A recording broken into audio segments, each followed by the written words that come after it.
it to be, going from economics to the base floor. Once you build your community, start building an economy, then taking the money and resources that you produce in that economy and move to the second floor, boys, to learn how to practice politics and use politics as a key element. And it contrary to what black folk have been taught and indoctrinated and cultivated to believe, politics has no strength and power, but it doesn't have an economy behind it. And that's why what you're going to be teaching the following day buffers that and supports it. You've got to have an economy for politics to work. And I'll tell them why it doesn't work when we go through that. Then the third floor, you take that money that you got off the first floor and you get started to learn how to control the court system and the police system in this country, just like everybody else does. And in the fourth floor, we're going to start talking about the importance of having a communication system, radios, television, newspapers, and everything else, and how to go about getting that. And the fifth floor will be education. And contrary to what you've been probably hearing all your life, that information is power. Information is not power. It's never been power. Information only has a potential for power. And that potential can only be exercised or exposed once you have a system to tie it into. And otherwise, the safest people on earth are teachers and educators. So we got to go back and try to show them how to make them into a power force. That'll be on the floor for them.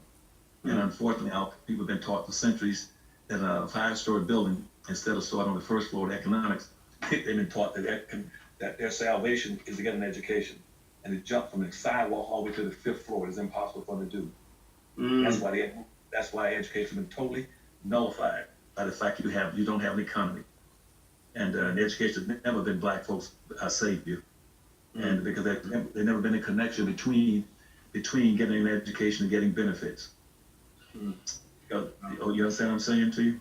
Yeah, absolutely. I mean, it's funny. I've had people. I've had to explain to people my position on education because I was an educator for a long time. I was a college professor for a very long time, and I started asking openly, why are we going? Why you got people going $70,000, $80,000 in debt to get this college degree, but they're not seeing the benefits from it.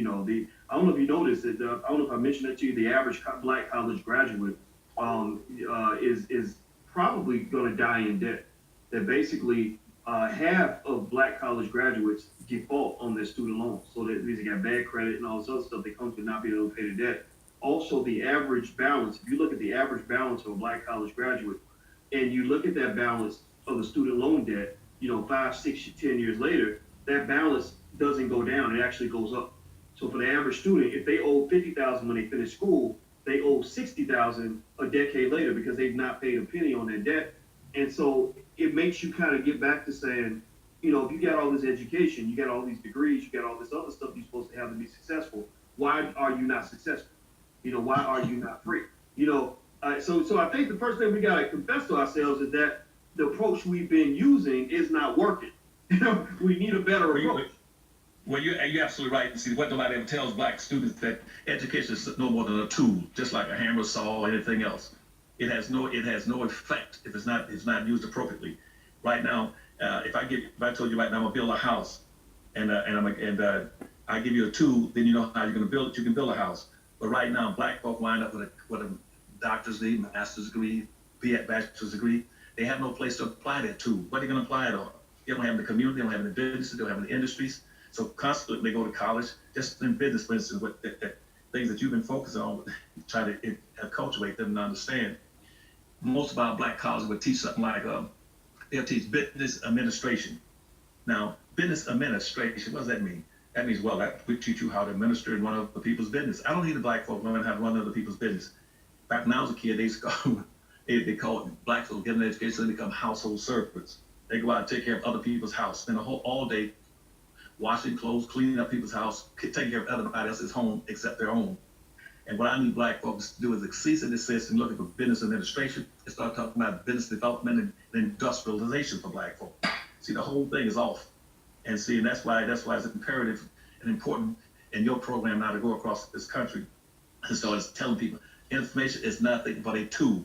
If you have no place to apply it, it's useless. That's why I got all these black kids graduating with master's degree and doctor's degree, working at McDonald's and Taco Bell as clerks in the window, in the drive-through windows. They have no place to apply it.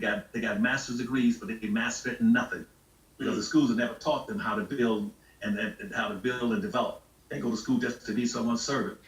And that's been true ever since after the Civil War. When the first educational system built this country with a public school system, they weren't built for whites, they were built for black folk. All those black children that have been of slaves and blacks to get an education, because prior to the end of the Civil War, it was against the law. It was against the law, Dr. Watkins, for a black person to be taught to read and write. If you got caught talking about or teaching a black person to read and write, it would cost you 100 lashes and $39, $100.39 lashes to be caught teaching a black person to read and write. And in the South, it was a death sentence. As a matter of fact, black folk that went around the plantations, even those who accidentally could learn how to read and write, if white folks found out about it, that would be a death sentence. So they had to dumb themselves down. Even doing Jim Crow segregation, the black person going south, the worst thing he can do is have a newspaper in his possession and go into the South. White folk found that and they wrote him to read and write. And he wound up being lynched. Because you see, they were intentionally dumbed down. And black folks started learning how to play. They pretend they were ignorant. And so they injected ignorance on black folk. So, and the schools just went up just one level. So after Civil War, they taught us, well, we teach you how to be, we'll teach you manual arts, but we're not teaching you to be in a competition with whites. And the only school that I told you last time I was on your program, the only school after the Civil War that was allowed to even teach black folk competitive skills with whites was Howard University. And see, Howard University, that was governmental subsidized, and that was the institution for the offsprings of white congressmen who had black mistresses and black children would go to Howard. And consequently, they can go to Howard because they can be taught professional skills. They can have a hospital. Well, the black school could have hospitals in. They can have an engineering school. They can have a law school. Those would be competitive skills for black kids to acquire. And black folks still have not understood. It is absolute insanity to think that somehow you're going to socially integrate and go into a school system for the white kids and the white teacher can have the same commitment and interest to elevate blacks intellectually and professionally to be competitive with white kids. There's no motives for that, no motivational for that, and there's no incentives and product and benefits for doing that. Whites are not going to teach black kids to be competitive with white kids. You got to have your own school system. So we get to that fifth floor in our workshops, in our seminars, as you go across this country, we're gonna find out what kind of school system black folk really need. I could tell you today, but I'll hold that in advance. Okay? Okay. Well, you know it. All right, we back. So you gotta understand the game. You know, you're talking to a person, you're talking to a brother like me who, you know, was raised up with him. You know what I'm saying? Beside me in the whole classroom, white people. I'm the only, only nigga in there. You know what I'm saying? Only black person in class. You know, every time, every time I speak, the whole class listens. Whole class, things gets quiet. Everybody's listening to everything I say. Everything I say. So the teacher, you know, was usually biased. You know, I had a couple of teachers that was okay, but majority of teachers I grew up with were just, you know, basically doing their job. You know, doing their job and keeping me as a token nigga. You know, and not really having really keeping me you know, try to keep me inferior. I played the game. I used it as a sign of protection. Cause you know I had already read the book. 6 years old, 6, 5, 6, 7, when I first started reading autobiography of Malcolm X. I read that. At the same time reading the Bible. At the same time reading the Iceberg Slim Pimp. You know.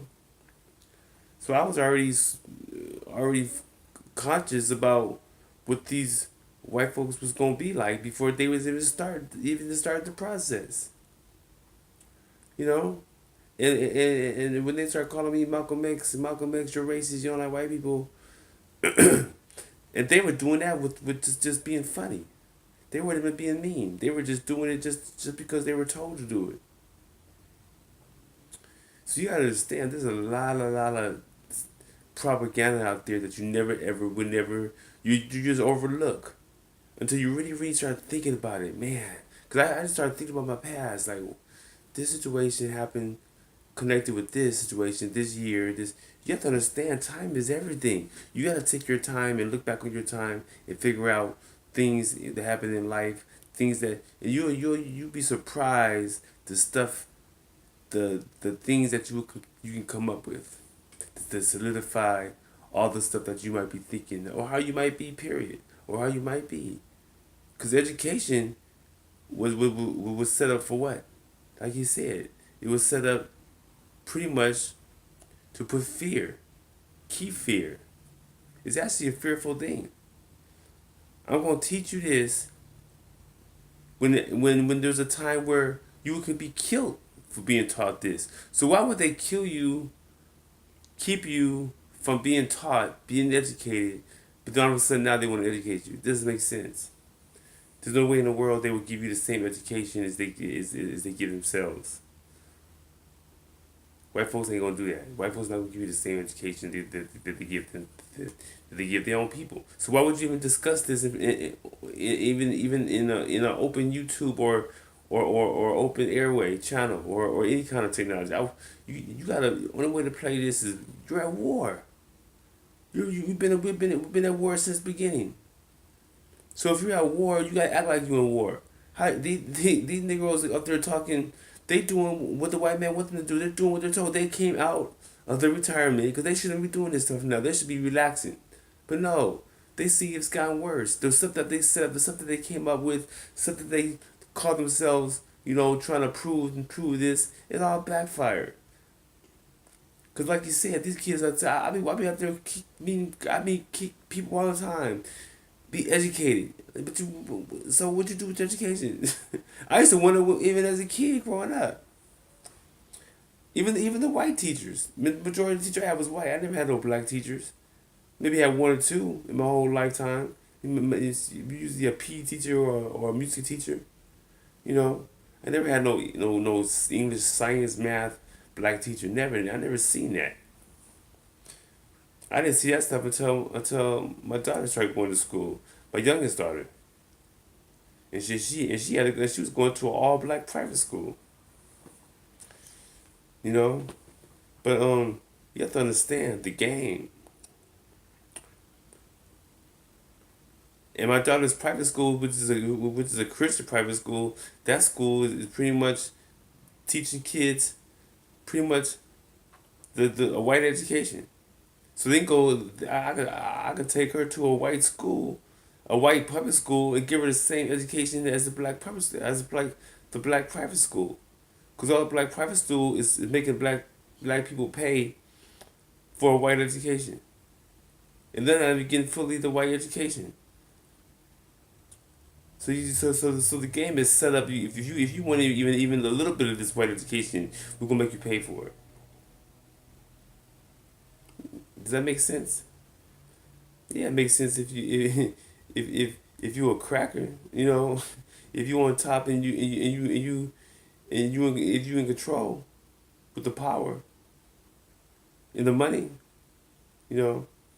So you gotta understand the games. These kids, man, they're they're at a point where, because I was raised up on fear, okay. I saw how the white folks were, hands on. So I just went with my spirit. I went with my spirit. I said, I'm not about to go in here with these white. I felt it. I felt it even watching. Even though I might have watched Roots and it was schooled on the history of how we were treated and this and that. I was getting it hands on. Y'all niggas was just reading about it and heard about it.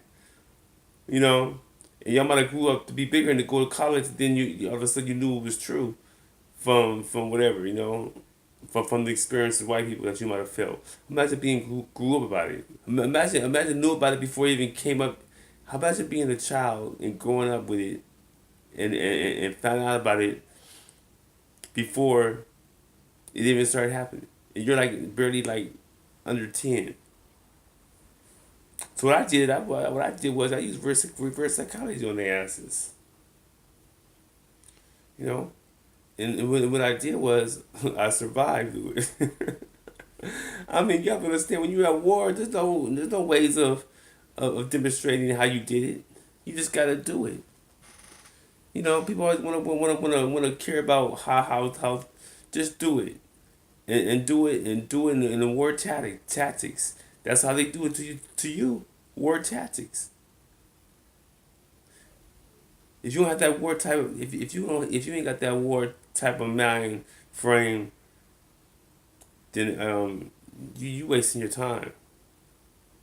You wasting your time, and people just don't. That's why people have to play follow leader, blinding the blind, led astray, because people have fear.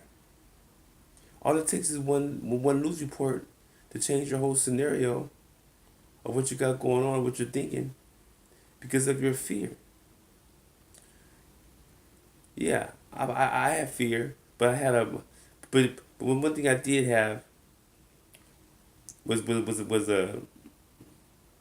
a belief, and that belief was the spirit of the Most High God, who led me through this maze. Led me through this maze, and and I got through it some kind of way. But at the same time, I look at I was looking at the people that was saying this and saying that, like these brothers right here talking. They were saying that stuff. They were doing that stuff back when I was coming up. They were actually, it was in the process. And a lot of that stuff was in vain. It was in vain. They were doing it for to make them feel like they were better. They were better than the next person. But I'm talking as far as each other, ourselves. They were doing it as a mocking form. I'm gonna go get this to be better than you. I'm gonna go get with the white people, get with them to show you that I'm better than you. Does that make sense? And that's mostly how education was formed. These kids don't know it's a joke. They know it's a joke. They do that. I believe they do that stuff, working it down just as spite. To let them know this don't really mean nothing. If we knew it didn't mean nothing. But then that could be a decoy. You don't know what these kids. These kids ain't got no. These kids are at war. They're at war with themselves. Okay, they were born in the war. They were born. They were born in 9/11. They was born with fear, so they're raised up with fear. They're used to fear.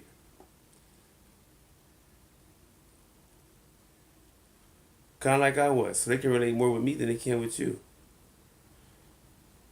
That's why they're listening to me, and that's why you're coming back here talking this Uncle Tom coon with merry-go-round shit. Let's go again.